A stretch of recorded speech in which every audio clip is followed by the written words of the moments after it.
ছবি জগতত সুযোগ পোৱাৰ বাবে কাষ্টিং কাউচৰ বিষয়টো এটা নতুন বিষয় নহয়। অভিনেতা অভিনেত্ৰীৰ ক্ষেত্ৰত যুগ যুগ ধৰি এনেকুৱা হৈ আহিছে। কিছুমানে ইয়াৰ বিৰুদ্ধে মাত মাতিলেও বেছিভাগে সপোন ভংগ হোৱাৰ ভয়ত মনে মনে থাকে। কাষ্টিং কাউচৰ বিষয়টো উদ্যোগটোৰ এটা মুকলি যদিও গোপন কথা। এতিয়া বলিউডৰ এই মুকলি গোপনীয় বিষয়টো সকলোৰে আগত জনাইছে অভিনেত্ৰী মনি ৰয়ে।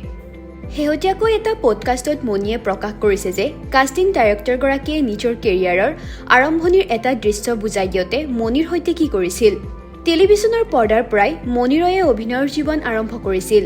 নাগিন ধাৰাবাহিকখনত মনিয়ে উজ্জ্বল অভিনয়েৰে সকলোৰে দৃষ্টি আকৰ্ষণ কৰে। একতা কাপুৰৰ বালাজী ফিল্মছৰ নেতৃত্বত মনিয়ে ইখনৰ পিছত সিখন টেলি ধাৰাবাহিক দৰ্শকৰ বাবে উপহাৰ দি যায়।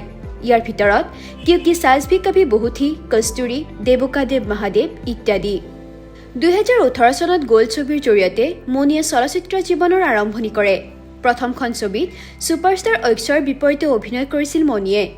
ইয়াৰ পিছত ৰোমিঅ' আকবৰ ৱাল্টাৰ আৰু মেড ইন চাইনা ছবিতো অভিনয় কৰিছিল। পডকাষ্টত মনি ৰয়ে কয় যে মই বলিউডত কোনো অপ্ৰীতিকৰ কাণ্ডৰ সন্মুখীন হোৱা নাই। অৱশ্যে মোৰ কেৰিয়াৰৰ আৰম্ভণিতে এটা বিজ্ঞাপনৰ কাষ্টিং ডাইৰেক্টৰে মোক এনেদৰে ব্যৱহাৰ কৰিছিল যে আজিও মই সেই কথা পাহৰিব পৰা নাই। মনিয়ে কয় যে এটা বিজ্ঞাপনৰ শ্বুটিঙৰ বাবে পৰিচালকে মোক এটা দৃশ্য বুজাই দিছিল য'ত নায়িকাগৰাকীয়ে ছুইমিং পুলৰ পানীত ডুব যাব লাগে। নায়কে বচাবলৈ মুখৰ পৰা মুখলৈ উশাহ দি থকা এটা দৃশ্যও আছে। সেই দৃশ্যটো বুজাই দিওঁতে মোক মাটিত বগৰাই দিয়ে আৰু মোৰ মুখখন তেওঁৰ মুখত লগাই দিয়ে। গোটেই ঘটনাটোক লৈ মোৰ যথেষ্ট খং উঠিছিল। মই কান্দিবলৈ আৰম্ভ কৰিছিলোঁ আৰু আজিও সেই ঘটনাটো মই পাহৰিব পৰা নাই।